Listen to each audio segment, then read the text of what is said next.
Well, hello class. We've been to a lot of interesting historic places during this course. Today we are at the home of President Franklin Delano Roosevelt. We're in upstate New York in Hyde Park, New York, right on the banks of the Hudson River.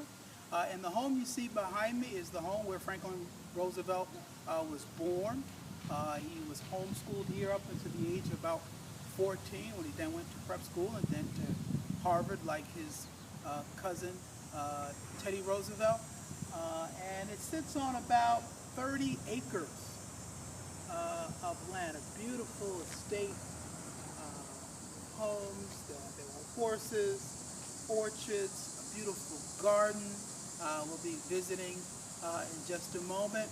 And FDR is actually buried here. So he was born here and he remains here to this day.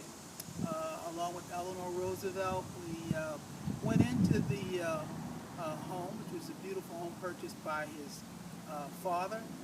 And many interesting people lived here, visited. Most interesting, I thought, was the visit of Winston Churchill, Prime Minister of Great Britain. And they actually met in the room that you see that I'm pointing to on my left. And during his long visits in many states, both to the White House and here to the president's home, but in that room, Franklin Roosevelt told Winston Churchill about a project called the Manhattan Project, which I'm sure you're reading about and we're studying in the course now, which led to the creation of the first atomic bomb. Just so happens that we happen to be here on August 9th, which is the anniversary of the dropping of the nuclear bomb on Nagasaki in Japan, which helped bring an end to World War II. Inside the home, he has a beautiful room, things that he collected on different trips. And one of those rooms is called the Dresden Room.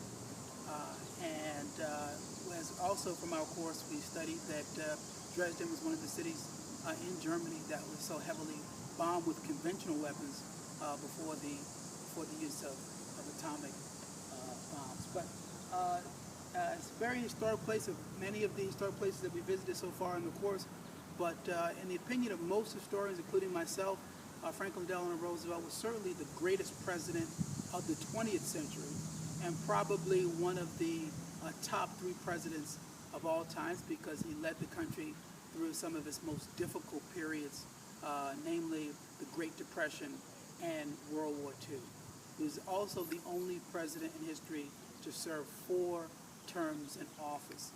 No president since George Washington had served more than 2, and the Constitution has been amended so that no future president can serve more than 2 terms. So FDR is an historic president for many reasons.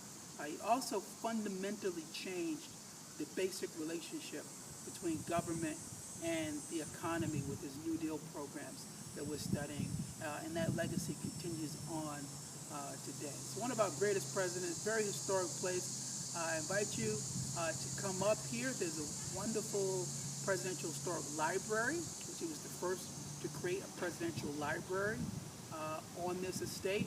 So if you're doing research, you're doing a paper on Franklin Roosevelt, anything on the New Deal or World War II, you can come here and you can actually do research here.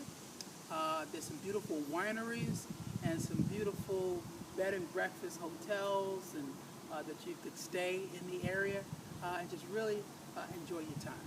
So I hope you're enjoying the course. Take care and be well.